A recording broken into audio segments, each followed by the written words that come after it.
La pomme de terre, c'est une culture rentable, ok, mais attention, cela dépend aussi des années. Prudence étant mère de sûreté, il faut savoir parfois limiter les investissements. On écoute Damien, un agriculteur qui est précautionneux pour ses achats de matériel. Son premier conseil, c'est tout simplement d'être impliqué et curieux. Pour faire nos choix d'innovation ou surtout de renouvellement, nous avons donc accès à des démonstrations. Annuellement, les concessionnaires ont les nouveaux matériels qui nous permettent de voir sur le terrain comment se comportent ces nouvelles solutions. Un bon moyen de contrôler ses investissements, c'est aussi de prendre soin de son parc de machines existant.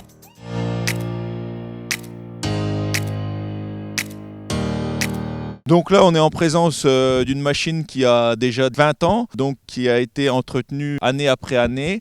Quelles sont les solutions ou les conseils pour faire durer un matériel? C'est bien sûr l'entretien annuel, c'est-à-dire qu'après chaque récolte, un lavage approfondi, un tour de la machine pour voir toutes les pièces en mouvement, changer tout ce qui paraît un petit peu abîmé, usé, pour ne pas être arrêté pendant la récolte. Pour prendre les bonnes décisions, il faut également savoir fonctionner en équipe.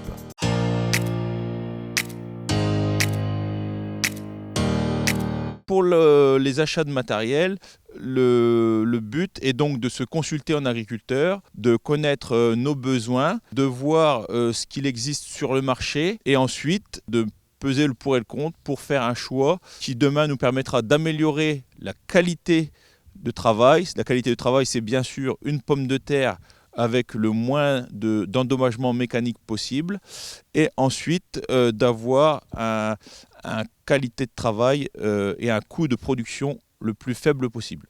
Les nouvelles machines annoncent toujours plus d'options, plus de productivité, mais attention de bien faire la part des choses entre les promesses et la réalité.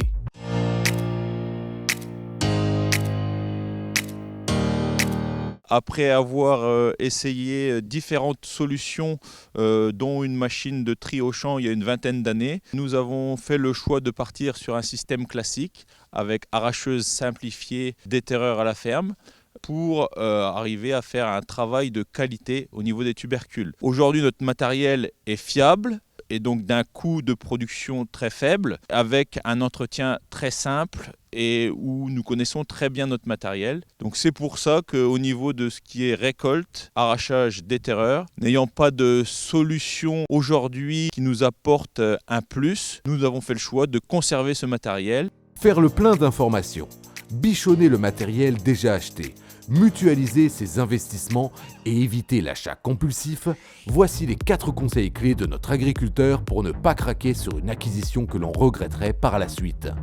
À bientôt pour un prochain épisode de J'ai la patate.